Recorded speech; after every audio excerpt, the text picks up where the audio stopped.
Tonight on KPBS Evening Edition, more threats from North Korea, a San Diego Navy ship stationed very close to the danger zone. And a restart could be weeks away for San Onofre if the nuclear plant's operators get their way.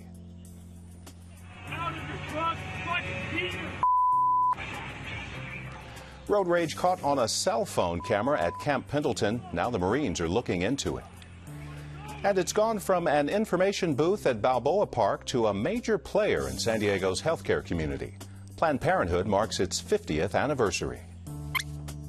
And San Diego's North County creates a prosperity plan to attract and retain more businesses.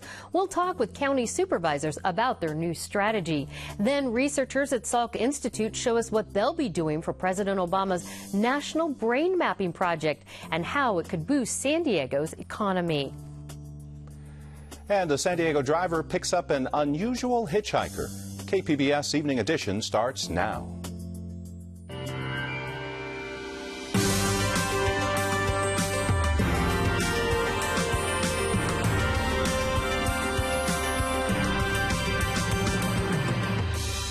KPBS Evening Edition is made possible by Joan and Erwin Jacobs and by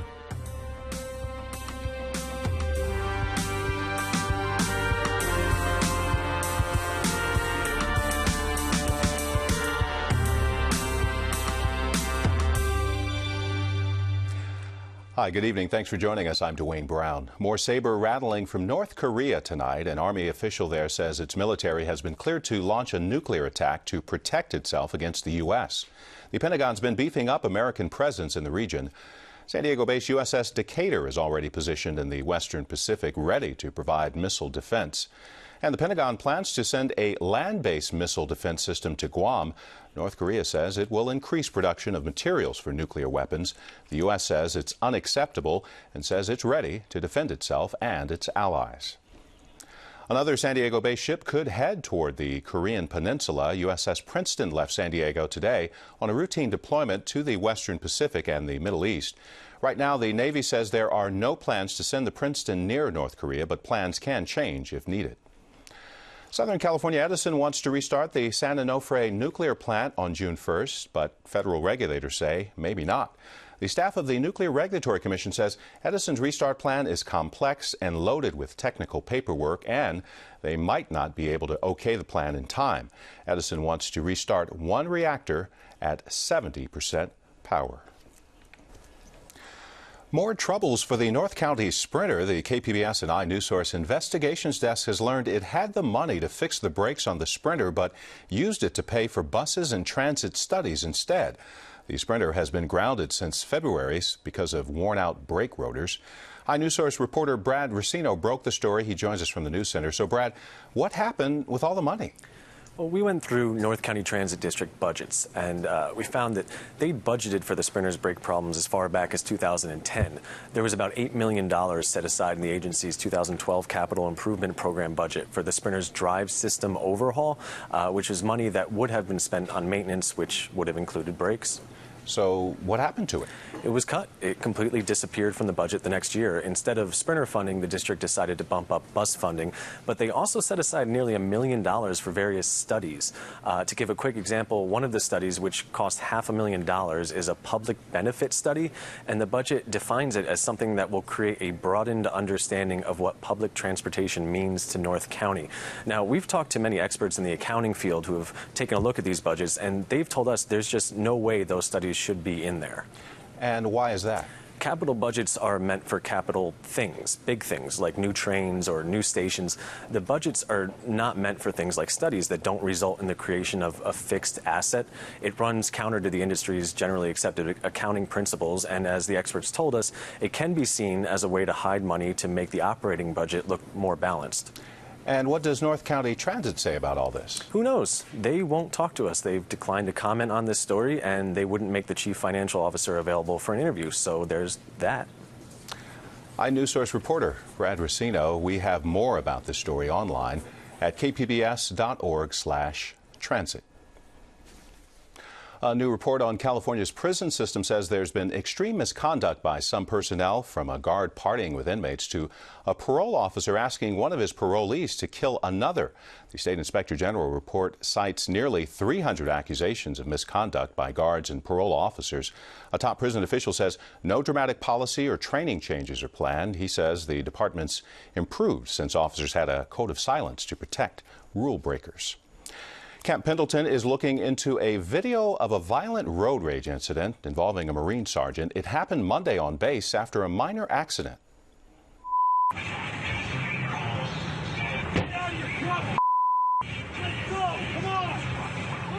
The Marine Corps is not identifying the man in the video. They say he's already been cited for communicating a threat, and any additional legal action will be up to his unit. No one was hurt in this incident. The video went viral on the internet. Our media partner 10 News says some of the sergeant's friends are defending him online, saying he has post-traumatic stress disorder.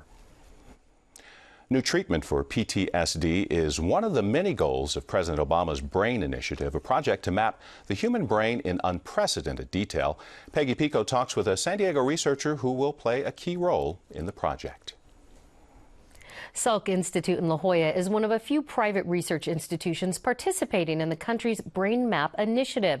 Salk will chip in $28 million to kickstart the initiative. Here to tell us how one goes about mapping the still mysterious human brain is Terry Sanowski, a Salk neuroscientist who was with President Obama yesterday during his announcement. Terry, that had to be so exciting.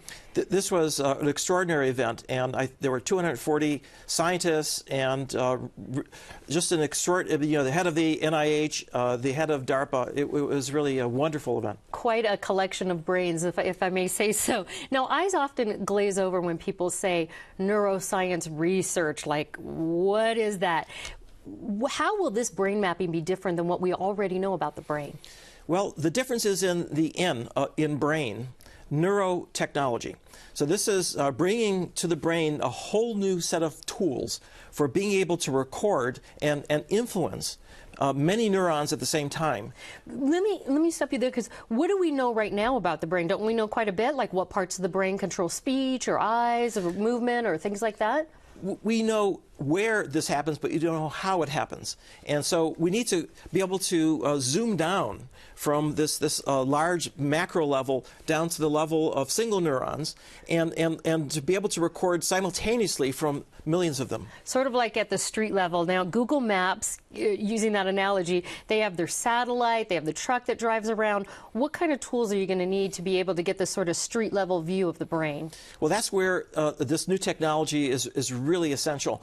So we know a lot about the molecular organization, which is really down at the level of how the molecules interact with each other. We know a lot about the brain areas, the visual area, the auditory area, the motor area, but what we don't know is in between, where the neurons interact with each other in very tight little networks, where hundreds of thousands of neurons are communicating back and forth, and the technology that we're developing will allow us to be able to get a picture and to see what's happening inside the brain while you're actually having some percept or behavior or making a decision. Now, we do have a picture, actually. It's sort of a preliminary map, I'd like to say. Let's take a look at this picture and tell me, what is it that we're looking at? Well, what you're looking at, first of all, is a microscopic image of a part of the brain called the hippocampus, where we know long-term memories are stored temporarily, and the actual neurons that you see. So these are nerves. The green is the nerves. The green, the circles are the cell bodies, and the little lines are the dendrites. These are the actual mechanisms whereby neurons communicate with each other, and information flows in. It gets transformed. It gets stored. It gets transported out, and this is kind of the ground zero for memory. So we're talking about this is ground zero, and we're starting there so we can have a nice map. What does this branch out to? Realistically, what it would mean in Alzheimer's, depression, where do you take this map? What will it be for? Well, the first step is to literally get the map at this very high resolution. Look at the activity as it changes with time. We have the Dynamic Brain Initiative at the Salk Institute for being able to use optical techniques for being able to do these maps. But this is just the first step. The second step is to influence those neurons.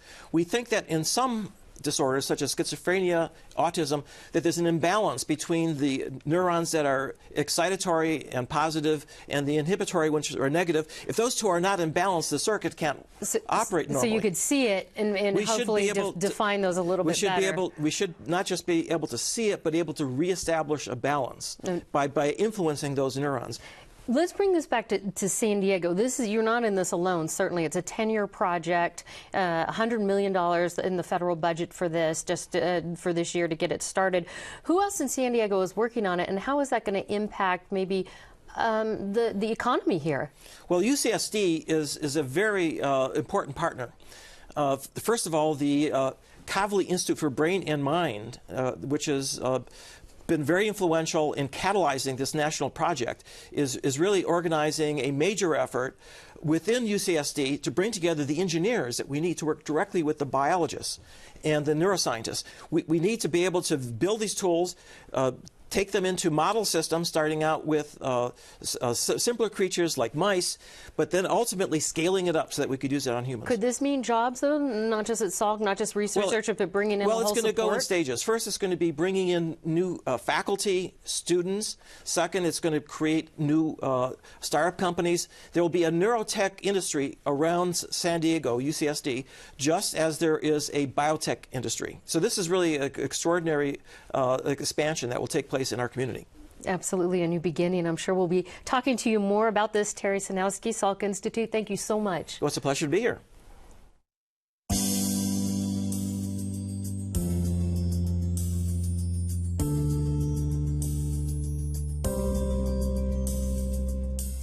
County health officials say 60 people have died of the flu this season, the highest number ever reported in San Diego. The agency says not all flu deaths have been reported in the past, and most of this year's deaths involved elderly patients. All but one had an underlying medical condition.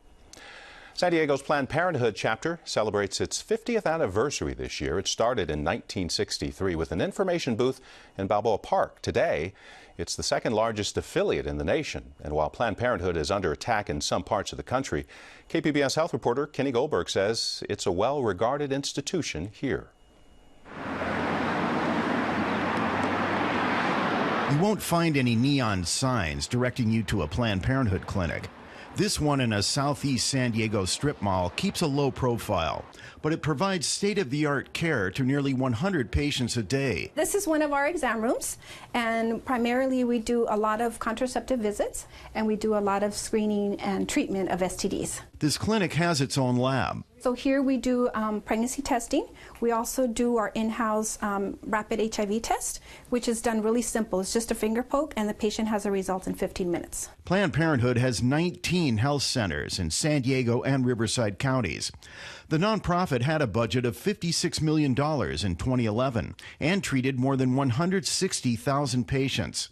The vast majority of Planned Parenthood clients are women, but longtime medical director Kate Sheehan says her clinics also screen men for sexually transmitted diseases. We're the largest STD provider of testing in all of San Diego County, so we're proud of that service that we're able to provide to our clients. And we have a very small percentage, only 5%, which is our abortion services. But it's the fact that Planned Parenthood provides abortions at all that makes it such a target nationwide. Recently, the organization's been under attack in many red states where lawmakers have been trying to cut off state funding. Dr. Sheehan says people who believe abortion should be banned or restricted should reconsider. It's a very needed service. Women die when you take away access to abortion. I was a medical student before 1973, and I saw wards of young women dying from lack of access to abortion. So that's part of my compassionate concern for protecting those rights. Indeed, like Dr. Sheehan herself, Planned Parenthood is much more than a healthcare provider. It's also a major advocate for women's health services and reproductive rights. California is generally receptive to their mission. After all, it's a pro-choice state. Even so, San Diego chapter president Dara DiGiorgio Johnson says there's a vocal minority who constantly assail her organization. She thinks it's because the issues that Planned Parenthood talk about are tough for some people to handle. Well, I think it's radioactive because I think the topic of sex, sexuality, women, women's reproductive health, women owning their sexual health is radioactive in general. I think it's, for whatever reason, which I don't quite understand and probably never will, it's a very intimidating topic for people, both men and women, to feel like women are powerful and own their own sexuality and can express themselves and have choices. DeGiorgio Johnson thinks it's high time for a change. A culture change around sex and sexuality in this country would probably be a good thing if we were to shift over to a little bit more open-mindedness and having a conversation with our young people, as opposed to trying to help them stay away from something that is ultimately inevitable. That's the message that Planned Parenthood volunteers try to spread in the community. At a street fair on San Diego's Rolando Avenue, volunteer Amy Dunford talks to people about the services at Planned Parenthood clinics. How to talk with your child about sexuality. I do not know how to do that. Dunford was raised as a Mormon. Her parents warned her not to have sex before she was married. If you did, it was basically the worst thing you could do if you weren't married. So it was a very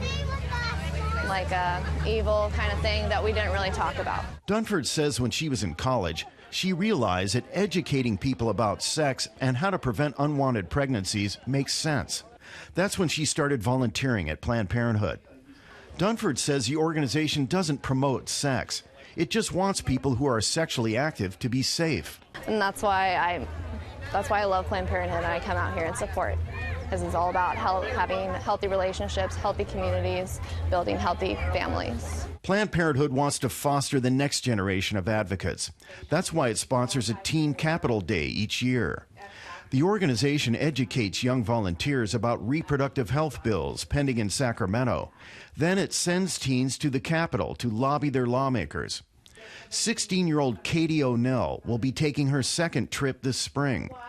O'Neill says Planned Parenthood offers teens and adults access to reproductive health care. She can't figure out why some people are uncomfortable with that. I see no point in being so uptight about sex. Everyone does it except for like monks or nuns or something. So it's good to be healthy. Kenny Goldberg, KPBS News. Looks like a controversial housing development will go forward in Carlsbad, but the builder has to fit 650 homes into less space.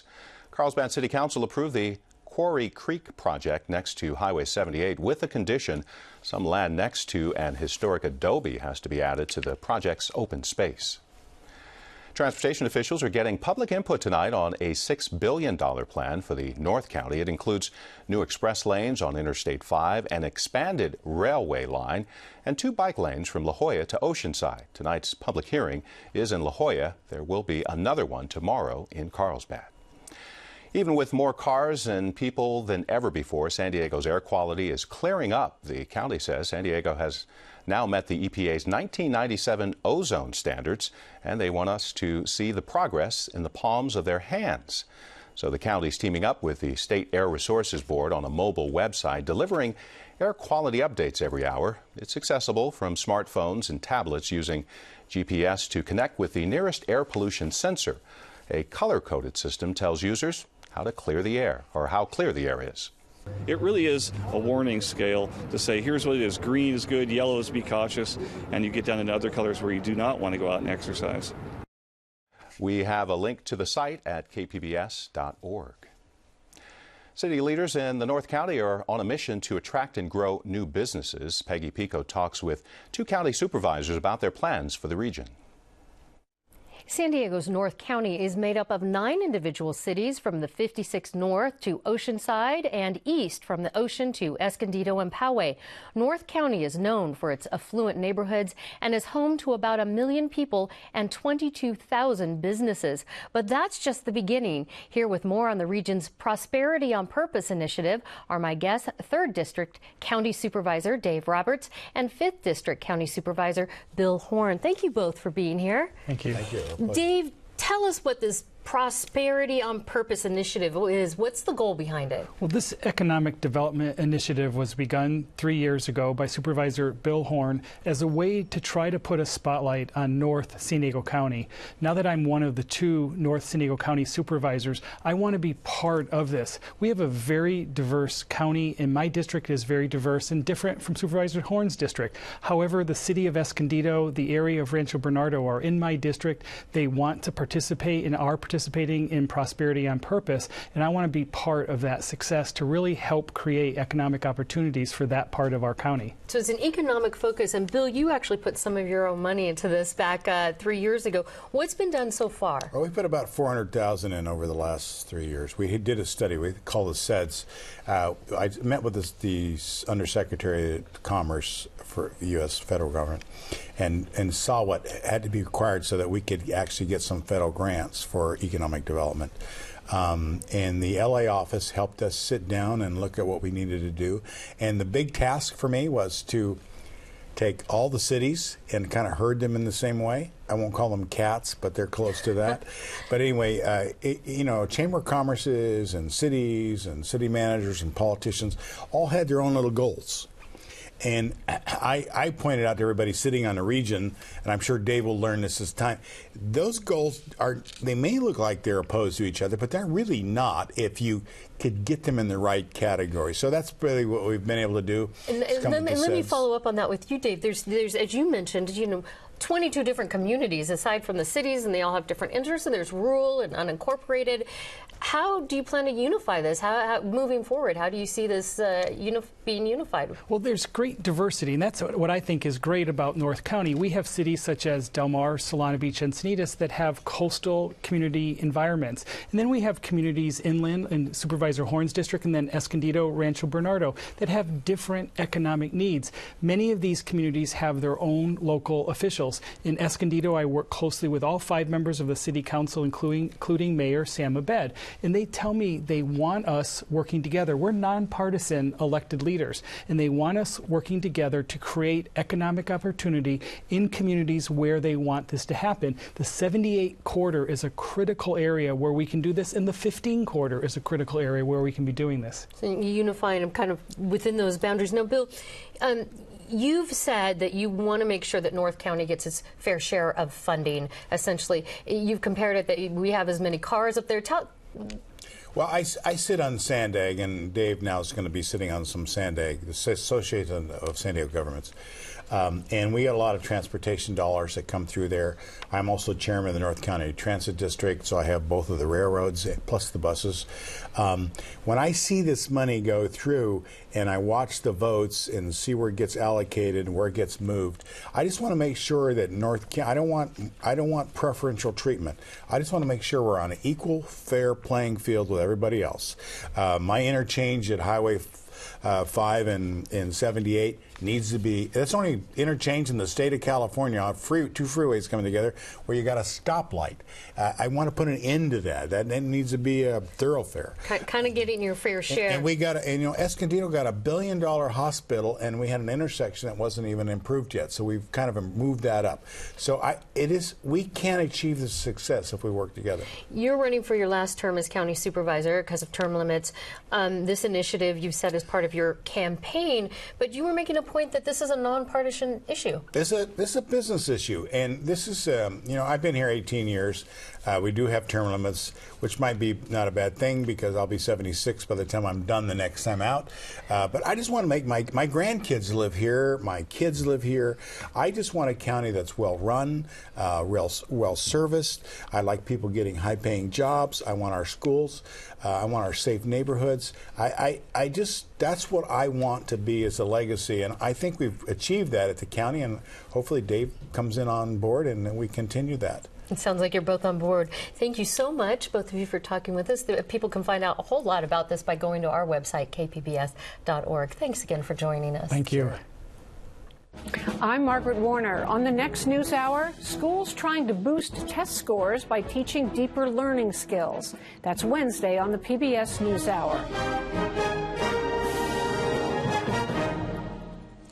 Look at here, a driver picked up an unusual hitchhiker near SeaWorld this morning. This sea lion pup was in the roadway at Ingram and West Mission Bay Drive around 5. Early in the morning, a driver stopped and got out of his car, and the sea lion climbed right in. It's now being cared for at SeaWorld. Hundreds of young sea lions have been coming ashore all along the Southern California coast. Federal wildlife officials are still trying to figure out why. We have an update now on Brian Banks. He's the Long Beach man who served 5 years in prison after being falsely accused of rape. He was freed with the help of the Innocence Project at San Diego's California Western School of Law. He signed a contract with the Atlanta Falcons. Banks was a high school football star before the rape case. The Falcons say they're happy to give Banks a chance to live out his dream of playing in the NFL. Taking a quick look at our forecast, cloudy to partly cloudy along the coast for the next few days. Temperatures in the 60s. Partly cloudy for the inland valleys as well. The Weather Service says there's still a slight chance of drizzle tomorrow night. Clearing in the mountains by Friday with temperatures in the 60s. For the desert, partly cloudy with temps in the 90s. Recapping tonight's top stories, a North Korean army official says its military has been cleared to launch a nuclear attack to protect itself against the U.S. The Pentagon's been beefing up American presence in the region. The San Diego-based USS Decatur is already positioned in the Western Pacific, ready to provide missile defense, and the Pentagon plans to send a land-based missile defense system to Guam. North Korea says it will increase production of materials for nuclear weapons. The U.S. says it's unacceptable and says it's ready to defend itself and its allies.